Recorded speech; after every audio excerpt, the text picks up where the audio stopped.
Hello, my lovely kindergartners. It is Mrs. Shivani from the Syracuse Academy of Science and Citizenship. How are you guys doing today? I am so ready for another wonderful math lesson today. Are you? So today we're going to be working on counting sets in straight lines and in arrays. We'll learn what that word means. Don't worry. Today for our math lesson, if you have like a cotton ball or a little pom-pom or something like that, that would be amazing to get out right now. You can pause me and then come back. We will be making some magic pets out of cotton balls or pom-poms, and I would love for you to make your own along with me as I make it on the computer. So that's what you will need for today. I think that's it. I don't think you need anything to write with or draw with today or draw on today. So I think that's it, just a little cotton ball. All right, we'll get started with our fluency. We will do a warm-up. We'll do our concept development where we'll make those magic pets. We'll talk about what we learned, and then I'll show you your exit ticket. I think you'll enjoy today's lesson. It should be pretty quick. All right, here we go. Module 1, lesson number 8.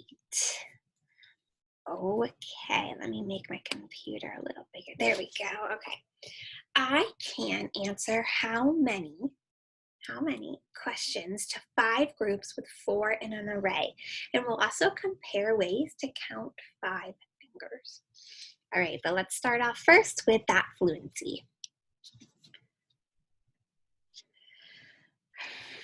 Okay, you ready? We are going to play a game called How Many Dots.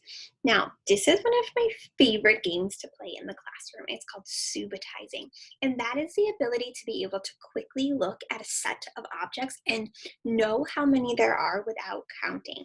As adults, we do this all of the time. I can quickly look at my picture frames hanging on the wall and see that there's 2. I don't have to count 1, 2. I can quickly look at my frames that are right here and see that there's 2 on my desk. 1, 2. I don't have to count. I can just look at them, with my eyes and know how many there are. That's called subitizing.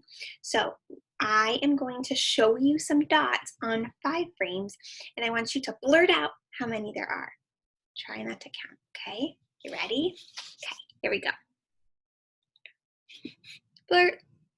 1, 2, 3, 4, we're counting up. 5, 3, 2, 4, 1. Woo, good one. I went through those fast because you're not supposed to count, right? You're just supposed to quickly look with your eyes and see if you can subitize. We'll play that one again next time. Don't worry, I love that one in the classroom. I call it 5-frame flash in the classroom. Okay, now let's do this game we played the other day. We'll pop the balloons and show me fingers the math way. Remember, the math way is 1, 2, 3, 4, 5. And then I'm going to say, show me a different way. We're going to do this one kind of quick. You ready? Oops, I have to get rid of my pen here, and I just need an arrow, right? Okay, here we go. Ready? 3. Now show me another way. 2, 1, 3. 1.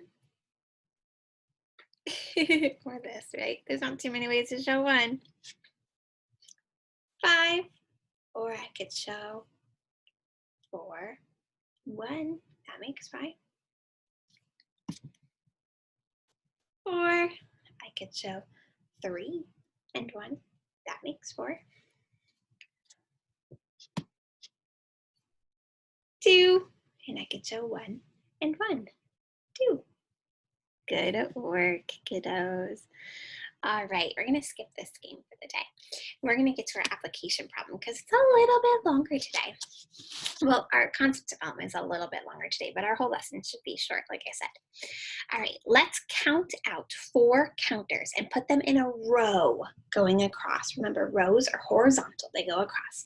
So count with me, I want to hear you. 1, 2, 3, 4. All right, there's our row going across. Now let's count out 4 more counters and we'll put them in a column going up and down, vertical columns. Okay, so let's try that. Ready? 1, 2, count with me. 3, 4. Okay, so actually I'm going to move them over here so you can see a little bit better. I don't want this one down here to confuse you.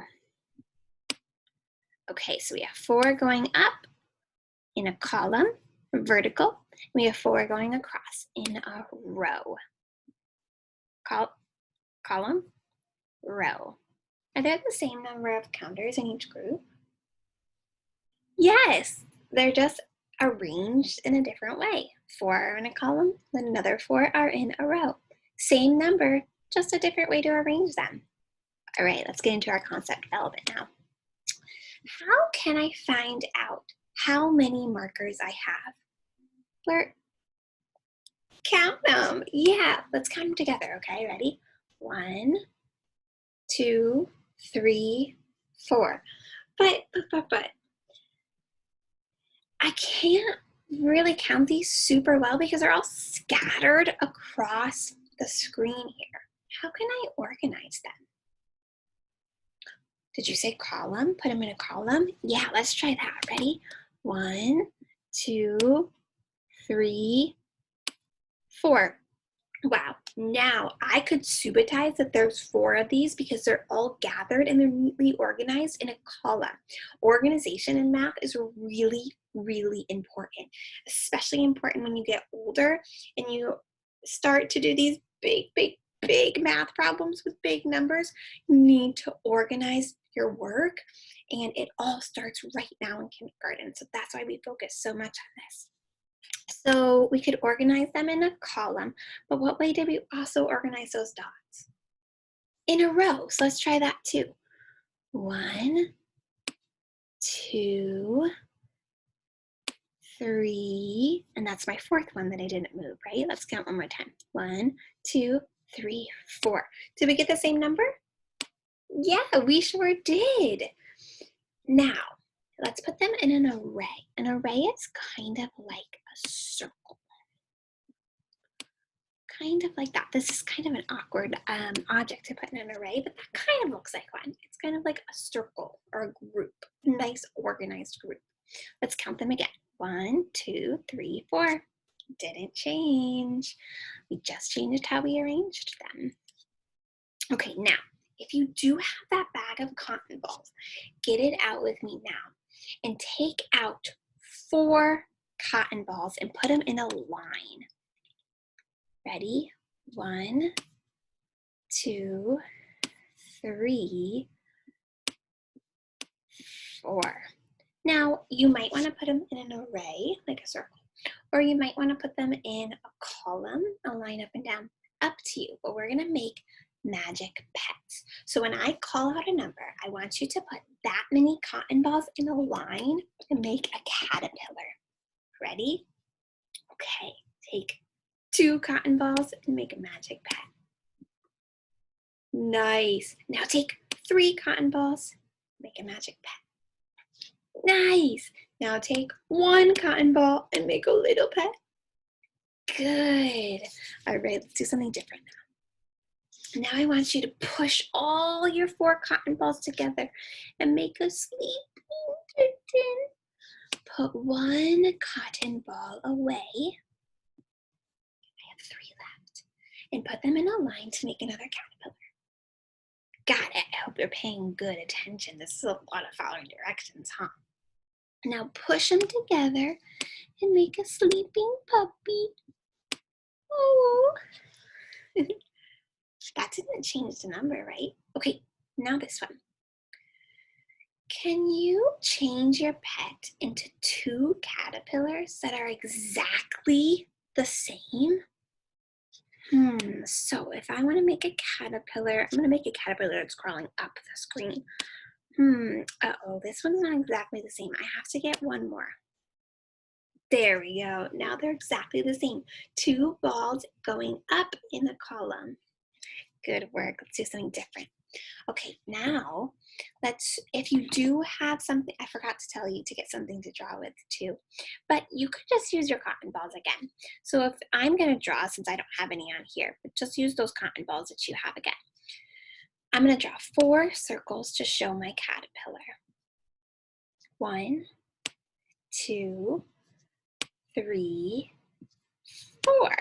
Now I drew 4 circles in each of my corners, well, close to my corners. It's hard to do that exactly with my video in the way here, but I drew them close to my corners. Do I still have 4 even though they're not in a line? Yes, I still have 4 even though they're kind of like in an array right now. Same number. All right, I think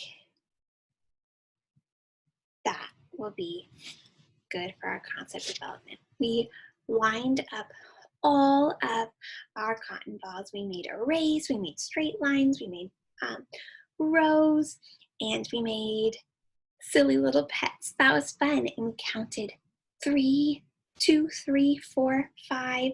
Good work. So now here's what you are going to do for your exit ticket. Okay, you are going to count the number of objects right here and then choose how many. So count, choose how many. Count, choose how many. Count, choose how many. Count, choose how many. And don't forget to click submit. All right? Wow, that was a pretty quick lesson because we're pretty good at counting, right? We just want to focus on noticing and realizing and understanding that if we have 4 objects, it doesn't matter how we arrange them. We'll still have 4, unless we take one away, right? All right, kiddos, great work subatizing and counting with me today. I will see you next time for lesson number 9. Adios.